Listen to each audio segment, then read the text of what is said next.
आज लल्लन टॉप की ये सीरीज मैंने आज शुरू की है और इस सीरीज के माध्यम से आपको प्रतिदिन सुबह 8 बजे के आसपास या करेक्ट 8 बजे मैं आपको टाइम डिक्लेयर करे दे रहा हूँ 8 बजे इस लल्लन टॉप सीरीज के थ्रू आपको जो है एक वीडियो ऐसा मिलेगा जिसमें जो वनडे के एग्ज़ाम हैं उनको ध्यान में रख करके कंटेंट को तैयार किया गया है। फिलहाल आज के वीडियो में जैसा कि थंबनेल में दिखाया ही गया है कि विषाणु अर्थात वायरस से होने वाले रोगों का हम लोग ट्रिक के माध्यम से सीखेंगे। उसके पहले थोड़ा सा हम लोग जानेंगे।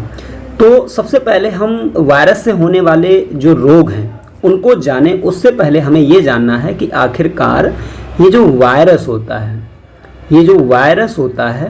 ये बेसिकली होता क्या है, कैसा होता है, किसे हम वायरस कहेंगे, इसका निर्माण कैसे होता है, ठीक है ना। जैसे हमारे शरीर के निर्माण में प्रोटीन, कार्बोहाइड्रेट, विटामिन, वसा ये सारी चीज़ें भाग लेती हैं। वैसे अगर कोई वायरस है तो वायरस के निर्माण में अगर मैं थोड़ा सा वायरस का एक चित्र बनाना चाहूँ तो आपको एक तरीके से इस तरीके से एक सिंपल सा वायरस का एक चित्र बना दूँ ताकि आपको लगे कि नहीं भैया ये वायरस जैसा कुछ है। तो ये जो वायरस है, वायरस का बेसिकली जो निर्माण होता है उसके अंदर क्या क्या चीज़ें होती हैं या उसमें क्या होता है। तो जितने भी वायरस होते हैं मेरे दोस्तों ये सभी बने होते हैं प्रोटीन से। किससे बने होते हैं? प्रोटीन से बने होते हैं। प्रोटीन होती है और इसमें प्रोटीन के साथ साथ बेसिकली जेनेटिक मटेरियल अर्थात आनुवांशिक पदार्थ होता है। आनुवांशिक पदार्थ होते हैं। आनुवांशिक पदार्थ के तौर पे इसमें या तो डीएनए हो सकता है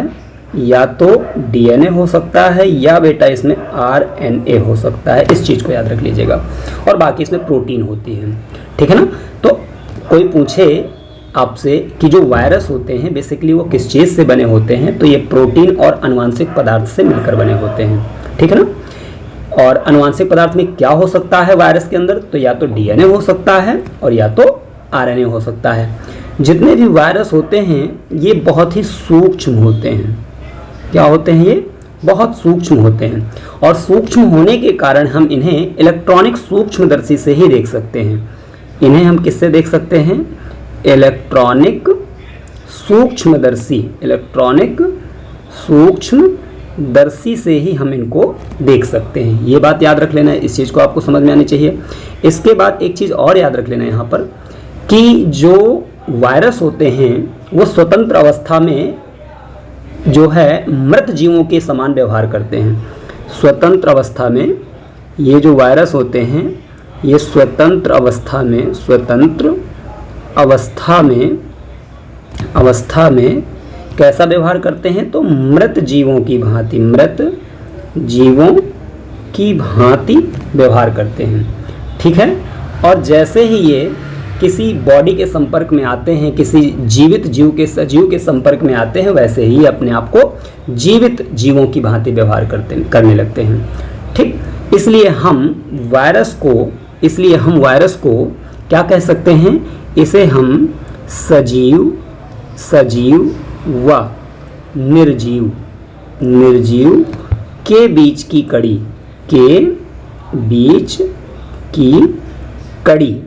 ठीक है ना। सजीव व निर्जीव के बीच की हम इसको कड़ी कह देते हैं। तो कोई आपसे पूछे सजीव व निर्जीव के बीच की कड़ी किसे कहा जाता है, तो आप कह सकते हो सर ये हम कह सकते हैं वायरस को। ऐसा क्यों कहेंगे? क्योंकि जब तक ये स्वतंत्र अवस्था में जैसे टेबल में है अगर किसी पार्ट में कहीं भी रखे हैं वायरस अगर बैठा है तो वो आपको कोई नुकसान नहीं पहुंचाएगा जब तक कि आपके बॉडी के संपर्क में नहीं आता। तो इसीलिए हम इसको सजीव व निर्जीव के बीच की कड़ी कह सकते हैं। अगर मैं इसकी बात करूं कि इसकी खोज किसने की, वायरस की खोज किसने की, तो बेटा वायरस की खोज करने का श्रेय जाता है इवानोवास्की को। किसको जाता है? इवानोवास्की को बेसिकली इसकी खोज करने का श्रेय जाता है। इवानोवास्की ने जो ये वायरस देखा था सबसे पहले तो ये तंबाकू की पत्ती में देखा था। कहाँ पे देखा था भैया? तंबाकू की पत्ती में देखा था। ये तंबाकू की पत्ती में देखा था। तंबाकू की पत्ती में जो इन्होंने वायरस देखा था वो कौन सा वायरस था, उसका नाम क्या है? तो उसे TMV कहते हैं। TMV मतलब टोबैको मोजैक वायरस। इसको क्या कहेंगे? Tobacco mosaic virus, tobacco mosaic virus कहेंगे, ठीक है ना। तो इवानोवास्की ने सबसे पहले कहाँ देखा वायरस को? तो तंबाकू की पत्ती में देखा था, ठीक है ना। टोबैको मोजैक वायरस देखा था। जो वायरस होते हैं याद रख लीजिएगा, वो आकार में बहुत सूक्ष्म होते हैं, ठीक है ना। इस चीज़ को याद रख लीजिए। लेकिन एक चीज़ और याद रख लीजिएगा, पूछा जाता है हमेशा कि बैक्टीरिया से इनका आकार कैसा होता है, तो याद रखना बैक्टीरिया से हमेशा ये छोटे होते हैं। बैक्टीरिया जो होता है अर्थात जो जीवाणु होता है वो वायरस से सदैव क्या होता है? बड़ा होता है। तो ये बात रही वायरस की कुछ बेसिक बात रही। अब हम लोग वायरस से होने वाली जो बीमारियां हैं, जो इंसानों में जो बीमारियां हो जाती हैं वायरस के अटैक से, वो कौन कौन सी बीमारियां हैं, तो उनको याद करने के लिए हमने एक बेहतरीन सा एक कोड बनाया है, एक ट्रिक बनाई है। वो ट्रिक के माध्यम से आप सारे जितने भी रोग होते हैं विषाणु से रिलेटेड, सभी के सभी आपको एक ही इस वीडियो में याद हो जाएंगे। जैसे उसके पहले आप एक लाइन लिख लीजिए, उसको याद कर लीजिए, बोलिएगा चेपो रे ई, उसके बाद खस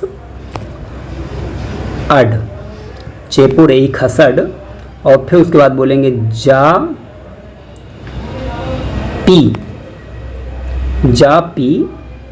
टाइट, गल डेंगू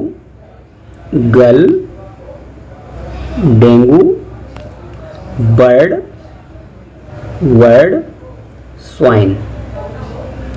ये लाइन आपको अगर याद है मेरे दोस्तों, आपको अगर ये लाइन याद है कि जा पी टाइट, चेपो रे ई खसड, जा पी टाइट, गल डेंगू बर्ड स्वाइन, अगर इतनी लाइन आपने याद कर ली तो ये समझ लो कि आपको वायरस से संबंधित सभी प्रकार की बीमारियों के नाम आपको याद हो गए। और ये एग्जाम में बहुत ज़्यादा पूछे जाते हैं। जैसे यहाँ पर आपको कोड करना है, चे का मतलब क्या हो जाएगा?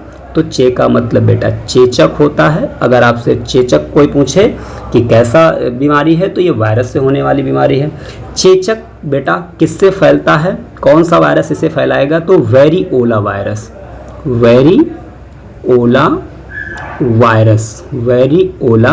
वायरस से बेसिकली ये फैलेगा चेचक। इसे स्मॉल पॉक्स भी कहते हैं। इसे क्या कहेंगे? स्मॉल पॉक्स भी कहते हैं। तो ये याद रख लीजिएगा। इसके बाद पो का मतलब अगर आपसे पूछा जाए तो पो का मतलब क्या होता है? तो पो का मतलब बेटा पोलियो होता है। क्या होता है? पोलियो होता है, ठीक है ना। पोलियो किस वायरस से फैलेगा? तो इसको फैलाने में सबसे बड़ी भूमिका होती है बेटा पोलियोमाइलाइटिस। वायरस का नाम है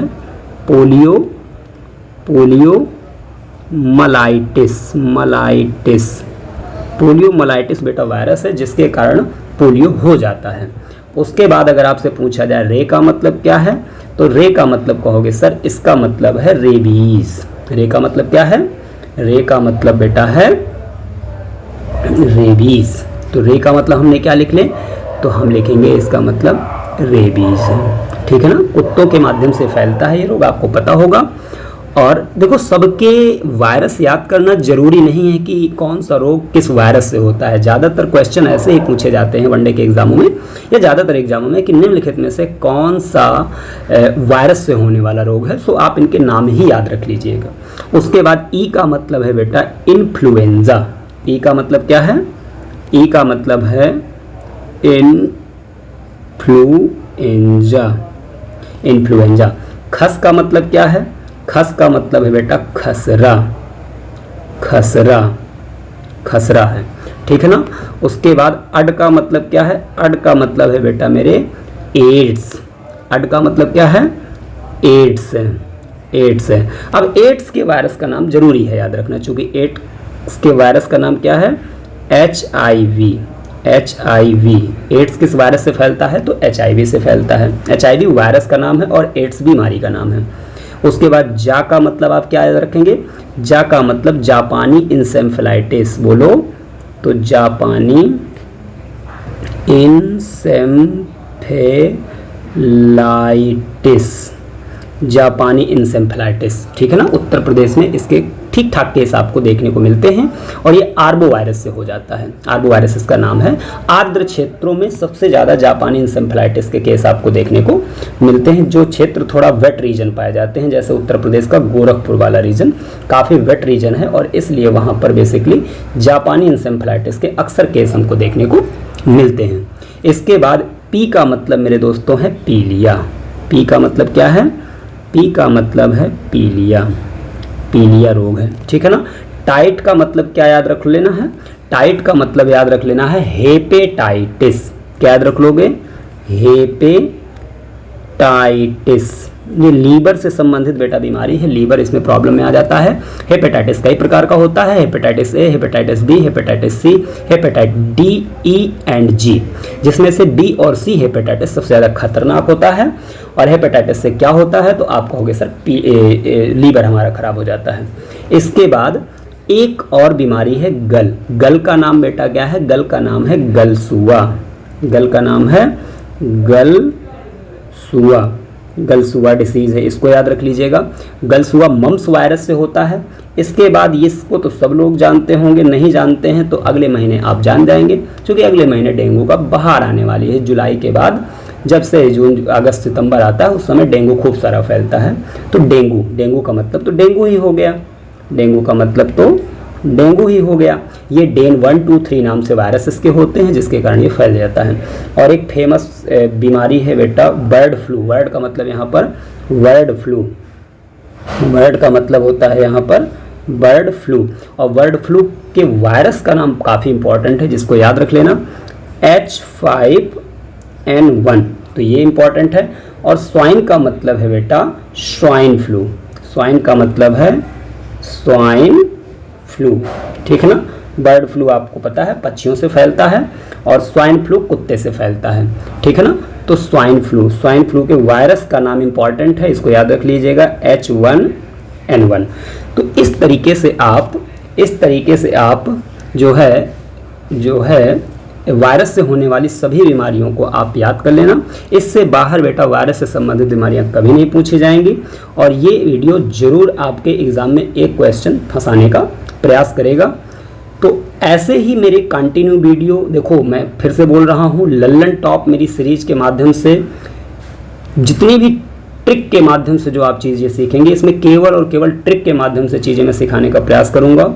और जो एग्ज़ाम में ज़्यादातर चीज़ें पूछी जाती हैं वही चीज़ें इसमें पढ़ाई जाएंगी। बाकी मेरे जीएस का वीडियो शाम को 5 बजे जो है अपलोड होगा और ये जो है आपका सुबह 7 बजे या 8 बजे बेसिकली अपलोड हो जाएगा। तो इसको आप लोग देखिए, इसका आनंद लीजिए। अगर वीडियो अच्छा लगा है तो लाइक और कमेंट ज़रूर करें तथा वीडियो को शेयर करें और चैनल को ज़रूर सब्सक्राइब कर लें। जय हिंद, जय भारत।